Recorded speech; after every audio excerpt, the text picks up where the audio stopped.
বিশ্বনবী খাদিজাতুল কুবরা, ওনার প্রথম স্ত্রী খাদিজাতুল কুবরা তাহেরাকে কবরের মধ্যে রেখে দিয়ে কাঁদতে শুরু করলেন। চোখের পানি ছেড়ে অনেক দোয়া করলেন।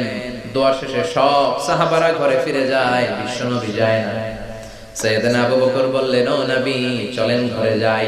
অনেক তো দোয়া করলেন। বিশ্বনবী বললেন, আবু বকর তুমি যাও, আমি যাব না।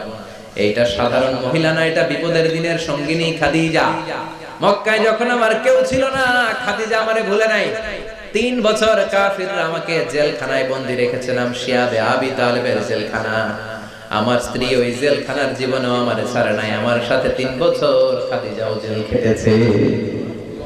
এই একটাই মহিলা, যেই মহিলাকে আল্লাহ আরশের উপর থেকে সালাম দিয়েছে, মহিলাটার নাম খাদিজা। আল্লাহু আকবার।